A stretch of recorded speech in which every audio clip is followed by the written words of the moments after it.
tell because Little they'll girl, 9 wrap days up. old. 9 days. How much does she weigh? The bottle is so 3 pounds, 12 ounces, something like that. Hi. How are you? Oh my gosh, my daughter would be like wanting to just grasp this little thing. All right. Super sure about the conditions of the will. How are you? Good. Bruce now. Yeah. Your great-grandfather was a honky. You better get my pictures in it. Crap. Do you want me to get it? Big I'll trouble. get my phone.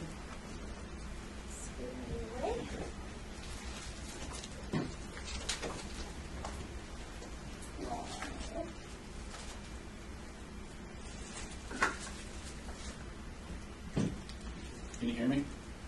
Can I? I mean, yeah, Go again? testing. Can you hear me? There we go.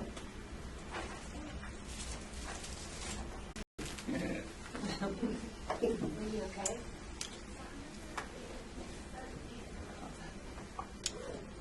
Okay, I didn't want to get. I hear the elevator and then we're going to get. Did that little girl actually pose in front of the peacock that opened, or is that like she's super? I don't know.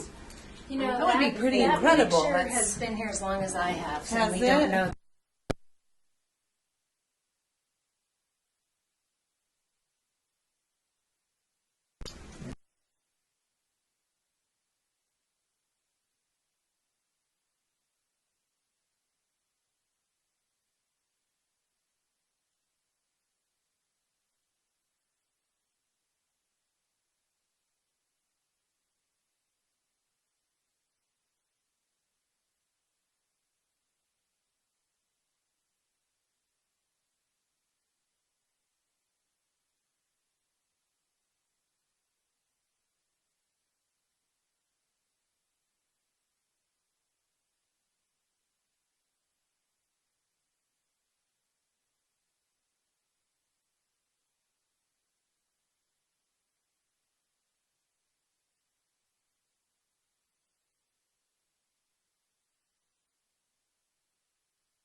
and Mac is at a conference. So that's the total of us. Gilby used to work for us and is our resident IT guy, so he's in filming and getting this ready to put out on YouTube. So we will have questions from the audience as well, and we'll feed those to you as we get them.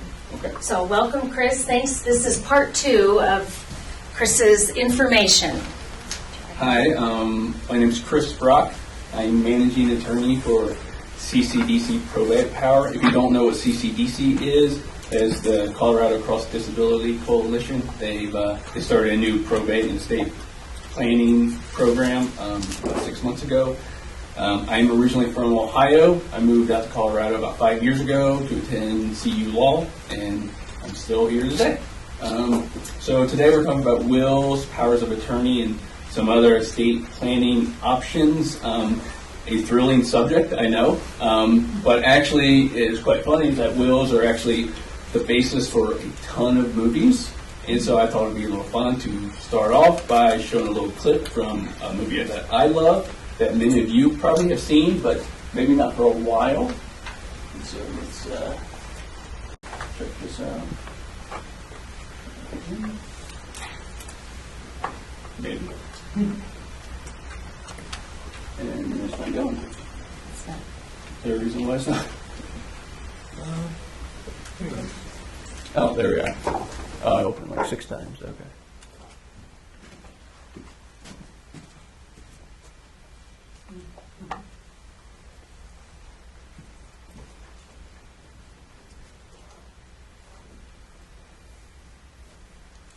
You, Mr. Brewster, are the sole living heir of your great uncle Rupert Horn. I think it's only fair to tell Mr. Brewster about the conditions of the will. Brewster, greetings from the grave. Don't look so surprised. Didn't you know your great-grandfather was a honky? The old man married twice. One wife white. Produce me. One wife black. Produce your grandmother. Checkered family, you might say. I don't live them all, except you. They tell me you're my only living brother. Brewster, I'm going to say I'm very disappointed. Look at you. What did you make yourself? A failed baseball player. I'm being honest, Brewster. No bullshit. I'm stuck with you. But we're going to have some fun. I'm going to teach you to hate spending money. I'm going to make you so sick of spending money that the mere sight of it will make you want to throw up. So, here's my proposition. You have 30 days in which to spend $30 million. Did you know it? You get $300 million. That's got to be a catch. No, there's a catch. You have to spend the $30 million. But after 30 days, you're not allowed to own any assets. No houses, no cars, no jewelry. Nothing but the shirt on your back. Sounds easy, don't it? You'll find out. Oh, yeah, almost forgot. You're not allowed to tell anybody why you have to spend this money. Well, why can't I tell my friends? Because I don't want anybody to help me out. I never had any friends. Well, Brewster, what do you think? You got balls for it? $9. That's why I put a special whip clause in my will. You can have $1 million right now, forget the whole thing. Or you can go for the big one, Brewster. The $300 million. But if you fail, don't get diddly.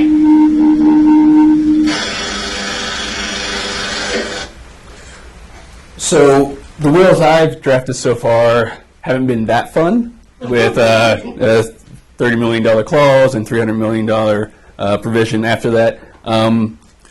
But they are, necessary. And a lot of people think, well, I don't have $30 million or $300 million to give away, so why do I need to worry about a will? Why do I need to worry about estate planning? I don't have a lot of money. I don't have any children. Maybe my children, I have 2 kids, they're just going to split everything, make it easy. Well, there are still several reasons why you should care about your estate planning. One is to ensure your assets go to where you want them to go. You want to control your assets when you're alive but incapacitated. Control assets after your death. Minimize the emotional and financial burden on your family, and provide provisions for a guardian for any minor children you might have. Quick story. My dad died about 2 years ago. He died intestate, meaning he didn't have a will because he didn't have much money and he didn't think he needed one. He thought, my 2 boys, split it evenly, make it easy on everybody. Problem was, he had another son from a former marriage that he hadn't really seen in about 30 years, didn't have a relationship with. The court wanted, this is in Ohio, the court wanted documentation from him saying he wasn't going to ask for anything from my dad's estate, so my brother had to track him down, jump through a bunch of hurdles, and it just took a lot of time and a lot of money. So even though you may not think you need a will, it is necessary.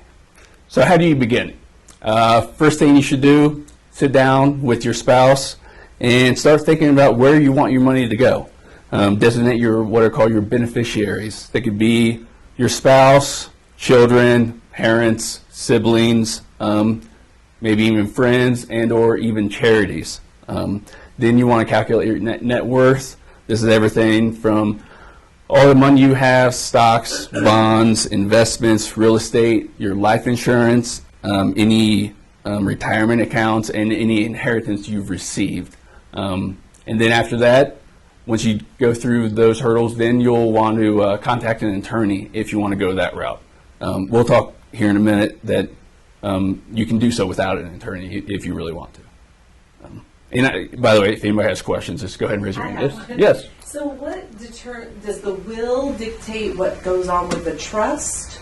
Or like, because everything has beneficiaries, right? Like Right. I'm thinking life insurance through work or your investments, IRAs, they all want beneficiaries. And typically the spouse does the spouse, our children are minors, so we decided not, but we were told maybe to make them the beneficiaries, and then the will and trust would guide a person through where that money would go to if they were under 18, or even until they're 21 or whatever. Right. So is it the will that really dictates how those other things are managed if both of us weren't around? There's a convoluted answer to that. There are different types of trust out there, and a lot of times what's called a testamentary trust, and that's drafted along with the will. And the will would say, I want 30% of my assets to go to my son's special needs trust. And then that you die, the money in your assets, the assets in your will would kick over to the trust. Okay. You can also draft a trust independently from a will, and you can put assets in that right away. It's called a living trust. You can do that. And then once you die, the assets are already in that trust. Nothing happens with that because the assets are in that trust is independent from the will. Okay. So there are different ways to go about doing it. It just depends on what process works best for you. Okay. And we'll talk about which assets go through the will and which assets don't. There are 4 necessary documents you should really think about. 1, last will and testament. 2, a durable financial power of attorney, also at times called a general power of attorney, medical power of attorney, and advance directive for medical surgical treatment, aka a living will. And we'll go through each of these. Your last will and testament is basic. Everybody should know what this is. It's a legal document that determines where your assets go, and with instructions on who should administer your estate. That person's called your personal representative, and under what conditions your beneficiaries receive their inheritance. Who can create a will? Any person of sound mind or the age of 18 can create a will. Sound mind means has mental capacity and they're free of undue influence from other people. Your will should be a written document. signed by yourself, i.e. the testator, and signed by at least either 2 witnesses or a public notary. Best practice is to have both witnesses and a notary sign the document. You can also create what's called a holographic will. That is a will you write yourself without any attorney helping you, essentially. When it comes to a holographic will, you have the material provisions and your signature are in your handwriting yourself. And holographic will does not need witnesses or notary. So what property can you dispose of in your will? They're called what's called probate assets. What the hell is probate? Probate is the legal practice through which the court determines how to distribute your money after you die. The court will determine whether a will exists, will choose your personal representative. In your will, you'll say who you want your personal representative to be, but the court has to sign off on it. During the probate process, the court also will kind of keep track of watching over the inventory of the decedent's assets and handle any claims against the estate. Some assets are distributed by the court through this process in their probate assets, and some assets bypass the court process and go directly to the beneficiaries, and those are what's called non-probate assets. So probate assets include any assets that you own entirely in your name and or any assets not controlled by what are called after death designations. This would include your cash, your bank accounts, stocks, bonds, any real estate you solely own or you hold as tenants in common, personal property, cars, jewelry, electronics, any sort of tangible personal property that way, and your business interest in an LLC, corporation, partnership, anything that sort of stuff. Now, non-probate assets is real estate held in joint tenancy. Most often, if you own a house with your spouse, it will most often be you'll be joint tenants. What this means is that when you die, your joint tenant still takes over the property. Tenants in common, on the other hand, is when you own property with someone else, you die, your 50% that you own, that doesn't go to the other tenant. That's 50% can be sold, bought, given to somebody else. So other non-probate assets, bank accounts held with a spouse, for instance, property held in a trust, life insurance that lists somebody other than the decedent as a beneficiary, and any retirement accounts with a named beneficiary. And when it comes to the non-probate assets, as soon as you die, those assets will just go to the beneficiary. So normally that's the way life insurance and retirement accounts work. So also with your last will and testament, you also will name personal representative. In some states they're called executor. And that person manages your estate after you pass away. So they'll locate your necessary documents, file the paperwork with the court, hire an attorney if necessary to go through probate administration, notify beneficiaries and interested people. They inventory and distribute your assets. They pay any valid claims of creditors, and they file tax returns. So in your will, once you name somebody as your personal representative, normally a spouse, or a lot of times it's an oldest child, somebody like that, let them know where your will and important documents are, so that when you die, they're not searching your house up and down for 3 months trying to find wherever you hid your documents at. You want to make sure. Often, people will make copies and give them to their children, which is a little morbid if you think about it, but my girlfriend has her mom's will on her bookshelf. So in case something happens, she has a copy of it right away. And then obviously the court always wants the original, but just in case they can't find the original, then we can deal with that. But they at least they have a copy of it right there, ready to go. So, durable financial power of attorney. This is a document in which you designate an individual, they're called an agent, to perform financial actions on your behalf if you become ill, incapacitated, or unable to manage your affairs. When you say durable, legal term, it means that a durable document allows the agent to act for the principal, even if the principal becomes incapacitated. So basically that it's durable throughout the principal's life. And a durable financial POA is typically what's called a standing power. This means is that the document becomes effective as soon as the document is signed. It's not springing based on some events, based on a car wreck, based on incapacitation, something like that. It's ready to go as soon as you sign the document.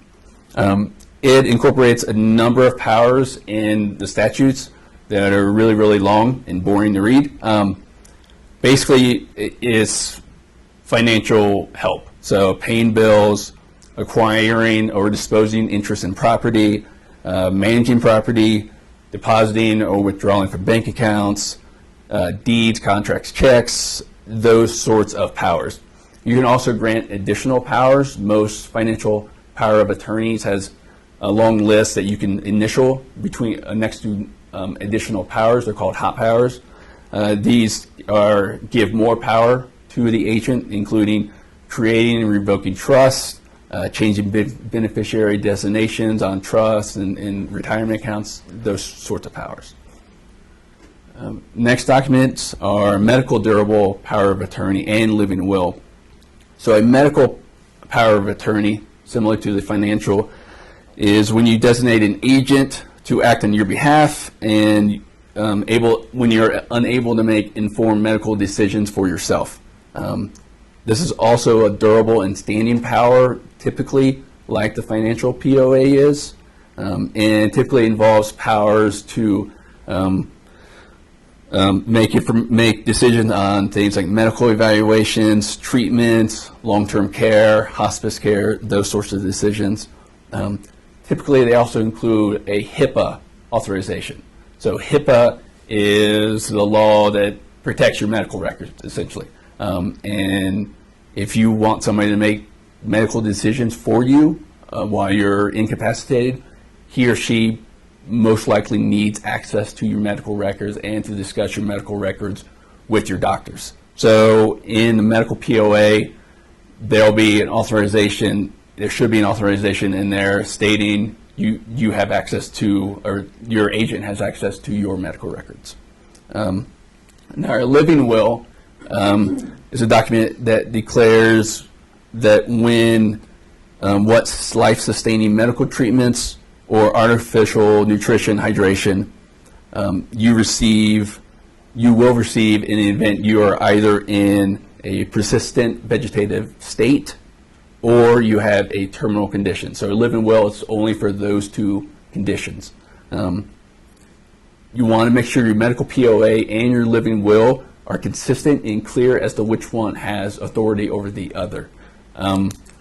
So that if you are having to be in a persistent vegetative state, if you have a living will, you want your living, and if you want that to have precedent, to have, authority over your medical POA, you want it in there to state, I want my living will to have authority when I'm in this condition and not have my agent make that decision.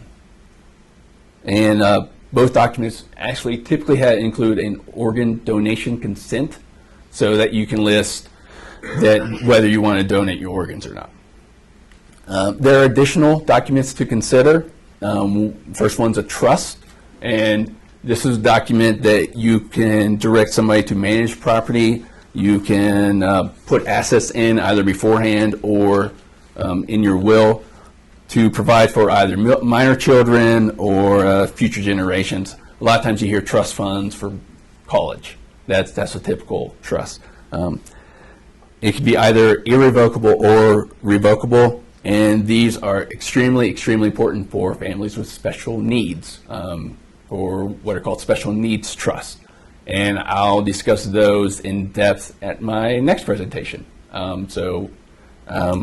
We can talk about it then. Another document to consider is called a Disposition of Last Remains, and this basically just states your wishes regarding funeral arrangements, cremation, that sort of thing, those sort of things.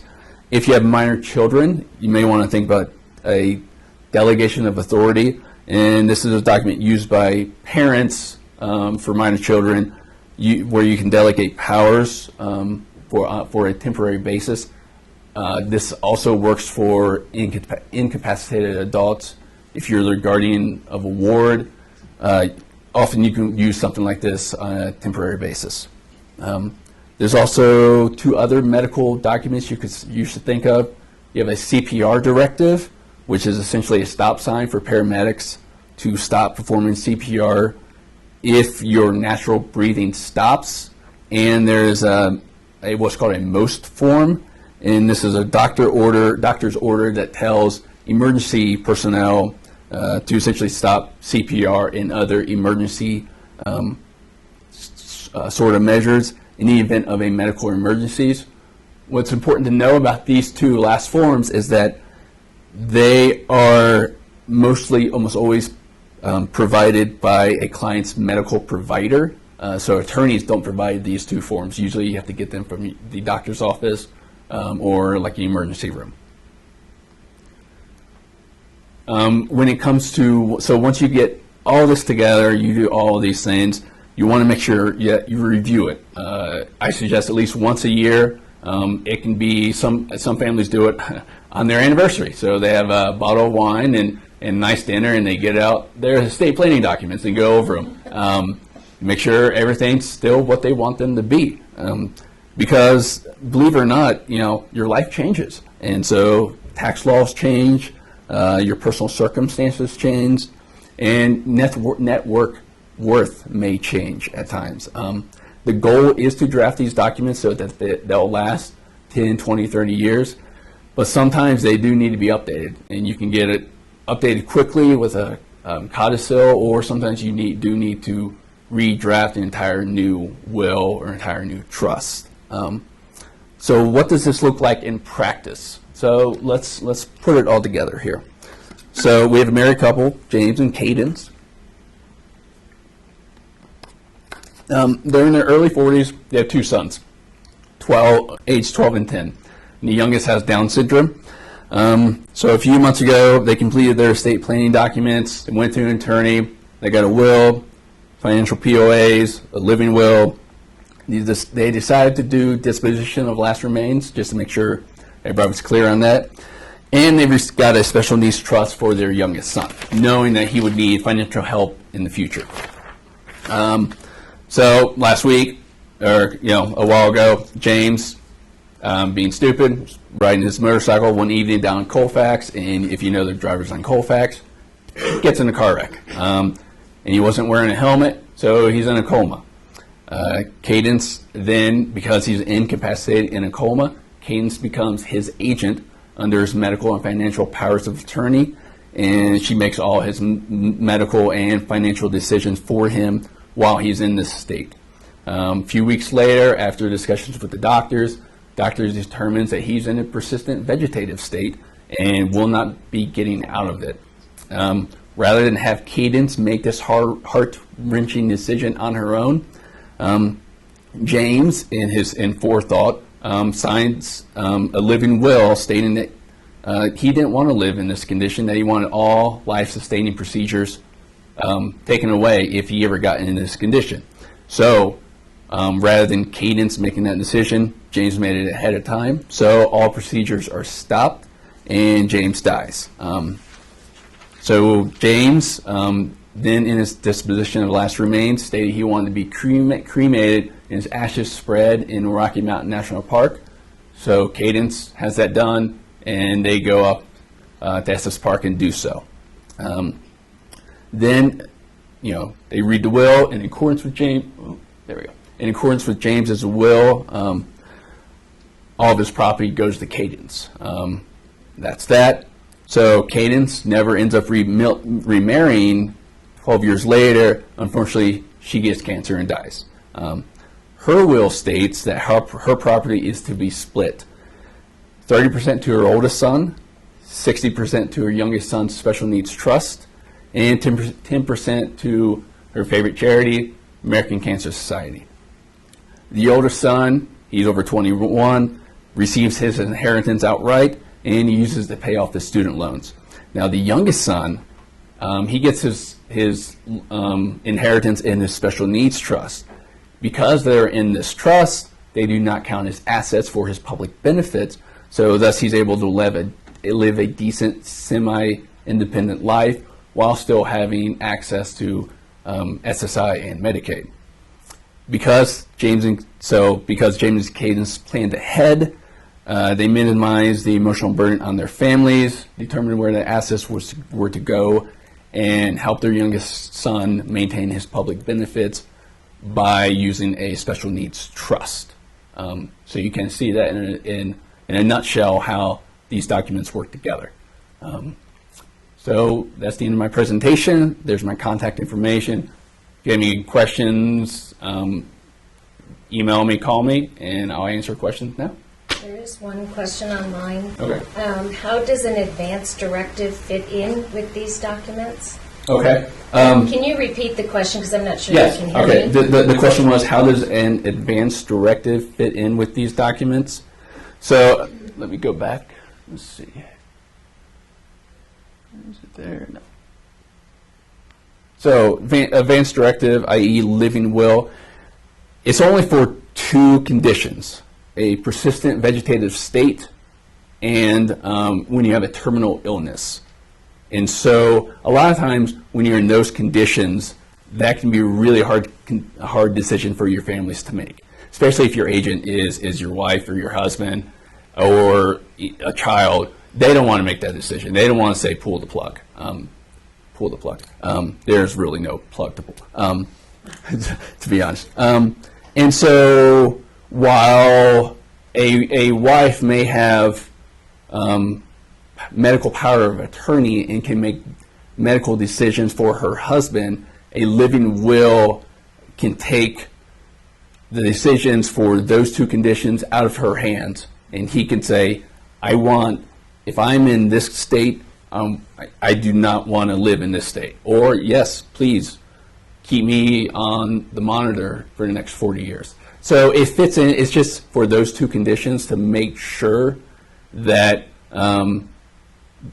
that the person's wishes are clear when it comes to terminal illnesses and a persistent vegetative state. So it's just kind of, like I said, it's extra on top of the medical POA.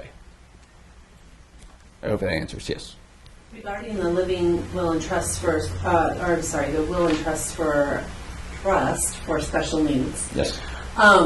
Do you need to assign an executor or a representative for that? Like, what if the special needs child is 10 when you pass and your husband passed? That would be terrible, but if it does happen, Right.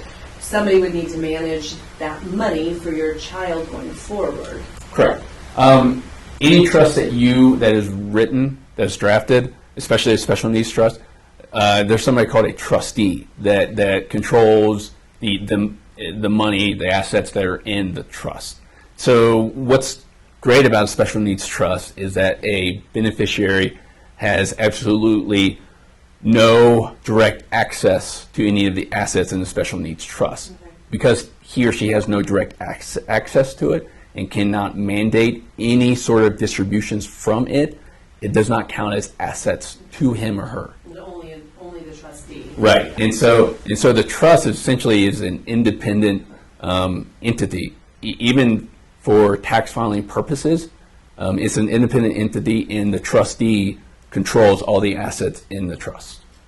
We have that for my daughter. I'll have to look at the terminology, but I believe my in-laws are the trustees, and I think somewhere in there we become a trustee if something happens to them. So I'll just have to look at that language to make sure. Right. You always want to make sure you have at least two to three deep in terms of successor trustees. And then you want the power in there so that the very last successor trustee named, either he or she or what's called a trust protector, has the power to name a successor trustee. And so that it can keep going that way.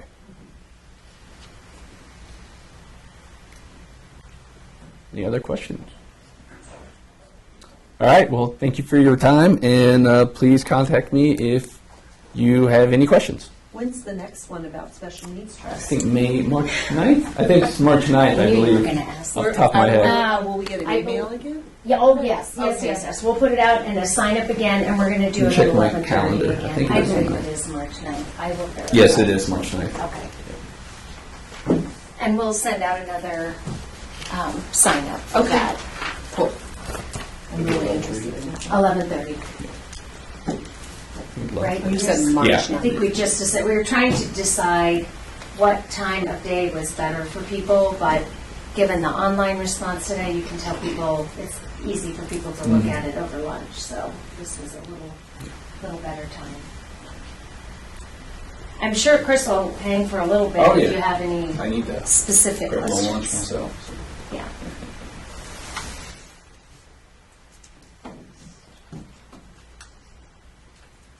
How many of you have seen Brewster's Millions?